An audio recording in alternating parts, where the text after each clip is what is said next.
Hello friends, welcome back Spain channel நண்பர்களே. இன்றைக்கி இந்த வீடியோவில் ஒரு முக்கியமான ஜோதிட தாள்களை தான் பார்க்க போகிறோம். ஆக்சுவலி இது ஜோதிட தாள்கள்னு சொல்கிறத விட இது முக்கியமாக அனைவரும் தெரிஞ்சுக்க வேண்டிய ஒரு விஷயம். ஸோ அதுக்கு முன்னாடி என்ன விஷயம் அப்படிங்கிறத வாங்க இன்ட்ரோவில் பார்க்கலாம். வாழ்க்கையில் நிறைவேறாத வேண்டுதல்கள் நிறைய இருக்கும். அப்படி நிறைவேறாமல் இருக்கக்கூடிய வேண்டுதல்களை நிறைவேற்றுவதற்கு நாளை நாள் ஒரு சிறப்பான நாளாக வந்திருக்கு. நாளை நாள் ஆடியில் வரக்கூடிய பௌர்ணமி. இது ஒரு சாதாரண நாள் கிடையாது, ரொம்ப ரொம்ப ரொம்ப சிறப்பான ஒரு நாள். ஸோ ஆடியில் வரக்கூடிய இந்த பௌர்ணமியில் என்ன பரிகாரம் செய்யணும் அப்படிங்கிறத தான் இந்த வீடியோவில் ஷேர் பண்ண போகிறேன். ஸோ என்ன பரிகாரம் செய்யணும் அப்படிங்கிறத இந்த வீடியோவில் தெரிஞ்சுக்குங்க. கண்டிப்பாக இந்த பரிகாரம் செய்திங்கன்னா நிறைவேறாத வேண்டுதல்கள் எதுவாக இருந்தாலும் அது அனைத்துமே நிறைவேறும். சரி வாங்க, அது நிறைவேறுவதற்கு என்ன விஷயங்கள் செய்யணும் அப்படிங்கிறத பார்க்கலாம். ஸோ நாளை நாள் பார்த்திங்கன்னு வச்சுக்கோங்களேன், பௌர்ணமிங்கிறது சாதாரணமாக வரல. ஆடியில் புதன்கிழமை அதுவுமா வந்திருக்கு.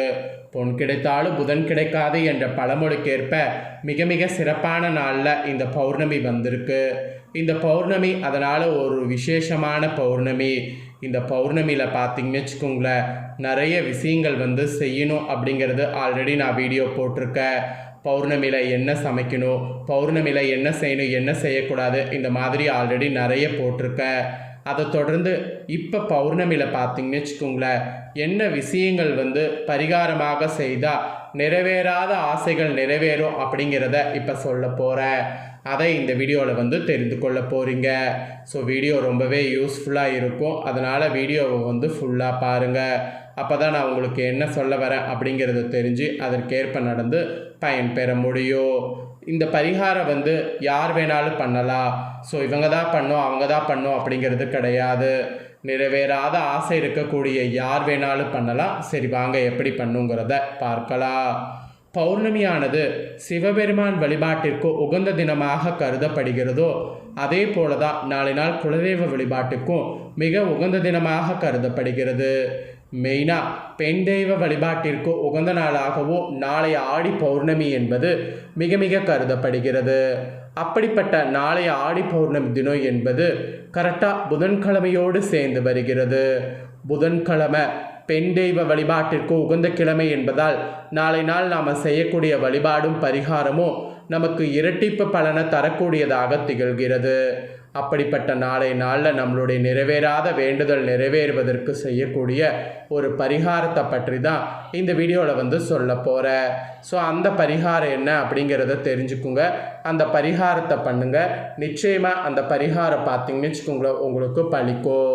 ஸோ அந்த பரிகாரம் வாங்க இப்போ என்னங்கிறத பார்க்கலாம்.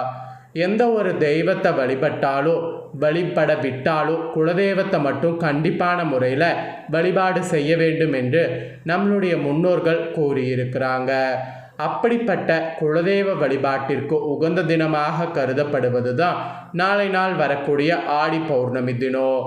இந்த ஆடி பௌர்ணமி தினத்தில் குலதெய்வம் வீற்றிருக்கக்கூடிய வீட்டின் நிலைவாசல் இருக்குல்ல, அங்கு நம்ம செய்யக்கூடிய இந்த ஒரு பரிகாரமானது நம்மளுடைய வாழ்க்கையில் இதுவரை நிறைவேறாமல் இருந்த வேண்டுதலை நிறைவேற்றுவதோடு குலதெய்வ அருளையும் பரிபூர்ணமாக பெற செய்யும். அதை பற்றி இப்போ நான் உங்களுக்கு சொல்ல போகிறேன். அதை பற்றி இப்போ நீங்கள் இந்த வீடியோவில் தெரிஞ்சுக்குங்க. ஸோ புதன்கிழமையோடு சேர்ந்து வரக்கூடிய ஆடி பௌர்ணமி தினத்தில் நாளை ஒரு நாள் பிரம்ம முகூர்த்த நேரத்தில் எந்திரிச்சிருங்க.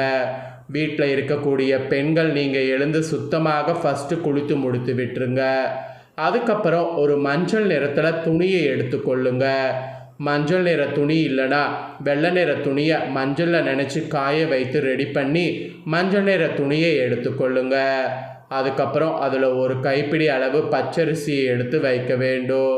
பிறகு ஒரு விரலி மஞ்சளையோ 1 ரூபாய் அல்லது 5 ரூபாய் நாணயத்தையும் வைக்கணும்.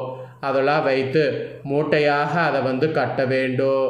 பிறகு கட்டினதுக்கு பின்னாடி வீட்டு நிலைவாசல் இருக்குல்ல, அதை சுத்தம் செய்து நிலைவாசலுக்கு மஞ்சள் குங்குமம் மலர்கள்லாம் வைத்து பிறகு அந்த முடிச்ச நிலைவாசலில் வலது புறத்தில் கட்டிவிட வேண்டும்.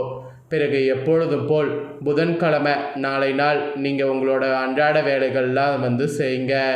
அப்புறம் மாலையில் சந்திரன் வந்ததுக்கு பின்னாடி கற்பூர தீப ஆராதனை காட்டும் பொழுது இந்த நிலைவாசலில் இருக்கக்கூடிய மூட்டைக்கு சேர்த்து காட்ட வேண்டும். நாளை முழுவதும் இந்த மூட்டை அப்படியே நிலைவாசலே இருக்கட்டும். நாளை இரவு படுக்க செல்வதற்கு முன்பாக இந்த மூட்டையை எடுத்து அதில் இருக்கக்கூடிய அரிசியை எறும்புகள் இருக்கக்கூடிய இடத்துல தூவி விட வேண்டும்.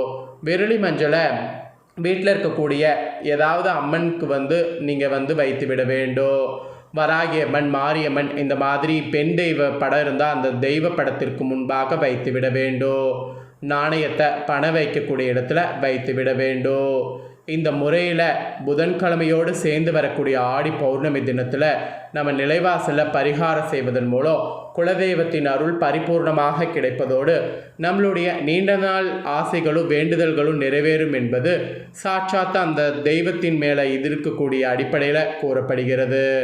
ஸோ இந்த எளிமையான பரிகாரத்தை வீடியோ பார்க்கக்கூடிய அத்தனை பேரும் முழுமனதோடு செய்தீங்கன்னா குலதெய்வத்தினுடைய அருள் பரிபூர்ணமாக கிடைக்கும், வேண்டுதலும் நிறைவேறும். ஸோ உங்களுக்கு எவ்வளவோ கஷ்டங்கள் இருக்கோ அந்த கஷ்டங்களை எல்லாமே நிவர்த்தி செய்யக்கூடிய ஒரு சூப்பரான பரிகாரம் தான் இந்த பரிகாரம். அதனால் இந்த பரிகாரத்தை நம்பிக்கையோடு செய்து பயன் பெறுங்க. நம்பிக்கை இல்லாமல் செய்தீங்கன்னா கண்டிப்பாக உங்களுக்கு பலிக்காது. அதனால் நம்பிக்கையோடு செய்யுங்க. ஒருவேளை நாளை நாள் நீங்கள் இருக்கக்கூடிய ஊர்லே தான் உங்கள் குலதெய்வம் இருக்குது அப்படிங்கிற பட்சத்தில் நீங்கள் குலதெய்வ கோவிலுக்கு போக முடிஞ்சாலும் குலதெய்வ கோவிலுக்கு போங்க. ஏன்னா பௌர்ணமி அன்னைக்கு குலதெய்வ கோவிலுக்கு போகிறது அவ்வளோ ஒரு விசேஷம். குலதெய்வ சாபலாக இருக்கிறவங்களுக்கு குலதெய்வ சாபம் நீங்கள் நாளை நாள் ஒரு வரமான நாள் என்று கூட சொல்லலாம். ஏன்னா நாளை நாள் குலதெய்வ கோவிலுக்கு போனீங்கன்னா கண்டிப்பாக அங்கே தங்கக்கூடிய பாக்கியம் இருந்து அங்கே தங்குனீங்கன்னா குலதெய்வத்துடைய பரிபூர்ண அருளால் உங்களுடைய கஷ்டங்கள் எல்லாமே நீங்கும். அதனால் நம்பிக்கையோடு குலதெய்வ கோவிலுக்கு போக முடிஞ்சாலும் போங்க. இல்லை அங்கே போக முடியாது, ரொம்ப தூரமாக இருக்குது அப்படிங்கிற பட்சத்தில் வீட்டை கூட வழிபாடு செய்யுங்க, ஒன்றும் தப்பு கிடையாது. ஸோ இந்த மாதிரி தாங்க வழிபாடு செய்ய வேண்டும். இதை நீங்கள் செய்கிறதுனால உங்களுடைய கஷ்டங்கள் எல்லாமே தீர்ந்து நல்லது நடக்கும். ஸோ நாளை நாளை மட்டும் மிஸ் பண்ணிடாதீங்க. திரும்ப மிஸ் பண்ணிட்டீங்கன்னா அடுத்த ஒரு பௌர்ணமிக்கு தான் வாய்ப்பு இருக்குது. இது ஒவ்வொரு பௌர்ணமியிலையும் செய்யலாம். ஆனால் ஆடியில் வரக்கூடிய பௌர்ணமியில் செய்யும்போது விசேஷமாக இருக்கும் அப்படிங்கிற காரணத்தினால தான் இதை நான் உங்களுக்கு இவ்வளோ தூரம் ஷேர் பண்ணுறேன். இதை உங்கள் ஃப்ரெண்ட்ஸ் ஃபேமிலிக்கும் லைக் பண்ணி ஷேர் பண்ணுங்கள், அவங்களும் பார்த்து பயன்பெறட்டும். இதே போல் புதிய தகவல்களை தெரிந்து கொள்ள சேனலை சப்ஸ்கிரைப் பண்ணுங்கள், கூட பெல் பண்ண ப்ரெஸ் பண்ணுங்கள். அப்போ தான் நான் போகிற மற்ற அப்டேட்டான எல்லா வீடியோஸும் உடனுக்குடனே தெரிந்து கொள்ளலாம். ஸோ மறக்காமல் சப்ஸ்கிரைப் பண்ணி பெல் பண்ண ப்ரெஸ் பண்ணுங்கள். நெக்ஸ்ட்டு இதே போல் சுவாரஸ்யமாக வேறொரு புதிய வீடியோவில் உங்களை சந்திக்கிறேன். சப்ஸ்கிரைப் பண்ணி பெல் பண்ண ப்ரெஸ் பண்ணும்போது ஆல் அப்படிங்கிற ஆப்ஷன் இருக்கிறத ப்ரெஸ் பண்ணுங்கள். அப்போ தான் நான் போடுற வீடியோ எல்லாமே உடனுக்குடனே தெரிஞ்சு பயன்பெற முடியும். ஸோ மறக்காமல் பண்ணுங்கள். நன்றி, வணக்கம்.